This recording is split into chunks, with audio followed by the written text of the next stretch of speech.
सुंदरवन जंगल में बहुत सारे पशु पक्षी मिलजुल कर रहा करते थे। उसी जंगल में लाडो नाम की चिड़िया अपने दो बच्चों के साथ रहती थी। लाडो बहुत मेहनती और दयालु चिड़िया थी। दिन होते ही अनाज की खोज में जाना और शाम होते ही वापस आकर अपने भूखे बच्चों को खिलाना, यही लाडो का काम था। उसके पड़ोस में ही बुलबुल चिड़िया रहती थी। उसके भी दो बच्चे थे। उसका घर मिट्टी का था, उस वजह से उसे गर्मी के मौसम से बड़ी राहत मिलती थी। चलो बच्चों, अब नहाने का समय हो चुका है। चलो चलो नहाने। नहीं मम्मी, हमें नहीं नहाना। हम घर से बाहर कहीं भी नहीं जाते, फिर भी आप हमें रोज रोज नहलाती हो। अरे बच्चों, तुम दिन भर खेलते रहते हो, इस वजह से तुम गंदे हो जाते हो। अगर रोज नहीं नहाओगे तो तुम्हारे पंखों से बदबू आने लगेगी। बुलबुल के बच्चों को नहाना पसंद नहीं था, फिर भी बुलबुल उनको जबरदस्ती से नहलाती थी। बुलबुल ने अपने बच्चों को नहलाया और उनको घर के ऊपर सूखने के लिए बाहर खड़ा कर दिया। चलो, अब मेरे काम का समय शुरू हो जाएगा। जंगल के पंछी एक एक करके मेरे स्विमिंग पूल में नहाने आएंगे। बुलबुल बहन, क्या मैं मेरे बच्चों को नहलाऊं? हाँ हाँ, क्यों नहीं, पर तुम्हें पता है ना, एक बच्चे को एक बेरी। हाँ हाँ, मुझे मालूम है। ये लो 2 बेरियां। रानू भी अपने बच्चों को नहलाने लगी। एक एक करके जंगल के सारे पंछियों ने अपने अपने बच्चों को नहलाया। लाडो भी अपने बच्चों को नहलाना चाहती थी। वो बुलबुल के पास चली आती है। बोलो लाडो, क्या काम है? बुलबुल बहन, मुझे भी मेरे बच्चों को नहलाना है। हाँ हाँ, क्यों नहीं, लाओ फिर 2 बेरियां। अभी तो मेरे पास बेरियां नहीं है। बहन, जब मैं पहाड़ी इलाकों में जाऊंगी तब बेरियां लेकर आऊंगी और तुम्हें दे दूंगी। नहीं नहीं, ऐसा नहीं चलेगा। बेरियां नहीं तो स्विमिंग पूल में एंट्री भी नहीं। ठीक है बच्चों, चलो।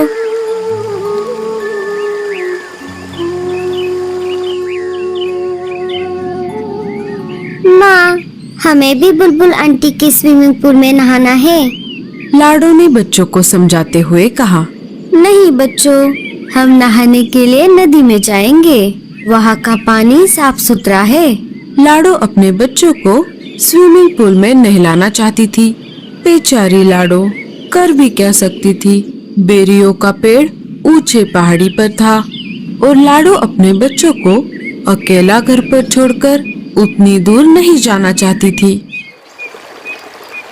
वो अपने बच्चों को लेकर नदी पर आ जाती है और एक एक करके उनको नदी के पानी में नहलाती है।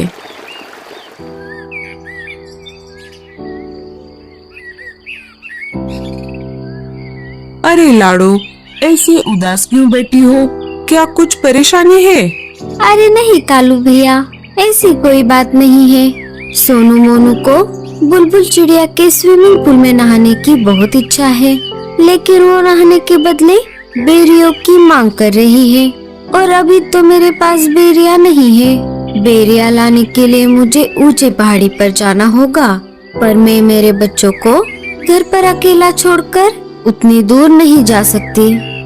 बस इतनी सी बात, मैं हूँ ना, मैं पहाड़ी इलाकों में जाकर बेरिया ले आऊंगा। बड़े आए जाने वाले। क्यों जी, आपके पास कोई दूसरा काम नहीं है क्या? ना बीवी है ना बच्चे। आप एक काम करो, सारे पंछियों के काम फोकट में करो। अरे गोरी, मैं तो ऐसे ही कह रहा था। मैं पहाड़ी इलाकों में जाता रहता हूँ ना, इसीलिए मैंने ऐसा कहा। तुम भी ना गोरी। बहुत दिनों से जग्गू सेब मांग रहा है, क्या आपने लाकर दिया? कोई जरूरत नहीं है किसी की मदद करने की। अब सीधा मेरे साथ घर चलो। कालू कौवा वहाँ से चला जाता है। मम्मी, मुझे भी स्विमिंग पूल में नहाना है। अरे जग्गू, तुझे नहाने की कोई जरूरत नहीं है।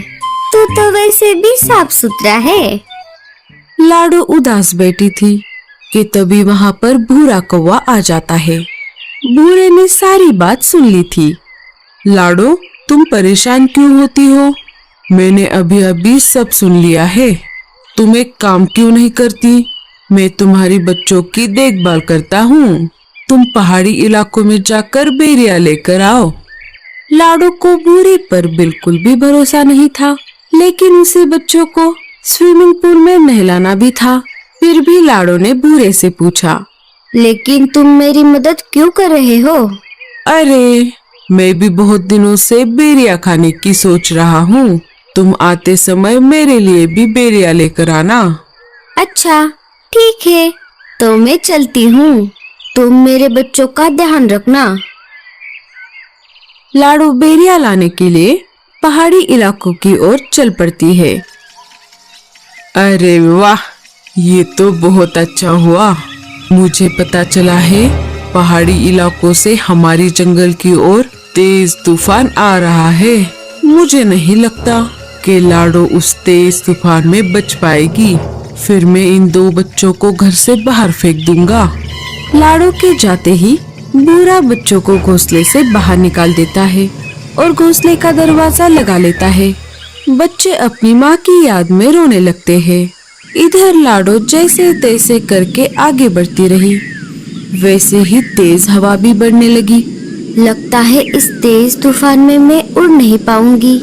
लाडो चिड़िया हार मानने वालों में से नहीं थी। बड़ी कठिनाइयों का सामना करते हुए वो आगे बढ़ती रही। तभी उसके सामने से मीनू मौसी उड़ते हुए आ जाती है। अरे लाडो, ये क्या कर रही हो? चलो वापस। बारिश के साथ साथ बहुत बड़ा तूफान भी आने वाला है। अच्छा, ठीक है मौसी।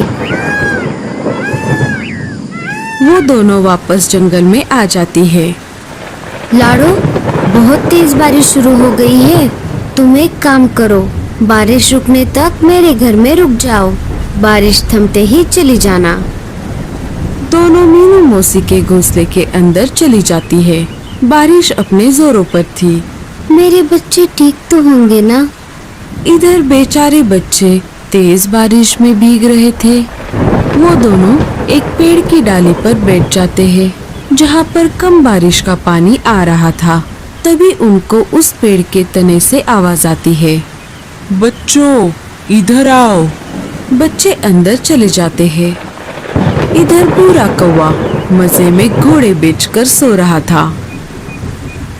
तभी एक तेज हवा का झोंका आ जाता है और भूरे कौवे का घोंसला पानी में गिर जाता है। भूरा घर का दरवाजा खोल नहीं पाता और वो डूब जाता है। थोड़ी देर बाद बारिश कम हो जाती है। लाडो वापस अपने बच्चों को देखने उसके घोंसले की तरफ आ जाती है और देखती है तो क्या, उसका घोंसला तो वहाँ पर नहीं था। वो सब तरफ खोज करने लगती है। तभी उसे बुलबुल चिड़िया मिट्टी में दबी हुई दिखाई देती है। लाडो, मुझे बचाओ। मेरा मिट्टी का घर बारिश में गल गया और मैं मिट्टी में धंस गई। अपनी जान की परवाह न करते हुए लाडो बुलबुल चिड़िया को गीली मिट्टी से बाहर निकालती है। लाडो, मुझे माफ कर दो। मैंने तुम्हारे साथ बहुत बुरा बर्ताव किया। लाडो बुलबुल को कुछ न बोलते हुए अपने बच्चों को खोजने लगी। तभी पेड़ के तने से बच्चे बाहर आ गए और अपनी माँ को पुकारने लगे, माँ, हम यहाँ पर हैं। लाडो अपने बच्चों को देखकर बहुत खुश हो गई। अरे मेरे बच्चों, तुम कहाँ पर गए थे? माँ, आपके जाते ही उस भूरे अंकल ने हमें घर से बाहर निकाला था और हम यहाँ पर आ गए थे। हमें इन बूढ़ी दादी ने बचाया। माँ जी, आपका बहुत बहुत धन्यवाद। अगर आप मेरे बच्चों को आसरा ना देती तो मेरे बच्चे इस तेज बारिश को सह नहीं पाते। कुछ दिन गुजर जाते हैं। फिर एक दिन सारे पंछी मिलकर जंगल के बीचों बीच खुले मैदान में एक बड़ा सा स्विमिंग पूल बना देते हैं जिसमें वो रोज नहाने लगते हैं। दोस्तों, आपको स्विमिंग पूल में नहाना अच्छा लगता है या नदी में? हमें कमेंट्स में जरूर बताना और स्टोरी अच्छी लगे तो लाइक, शेयर और सब्सक्राइब जरूर करना।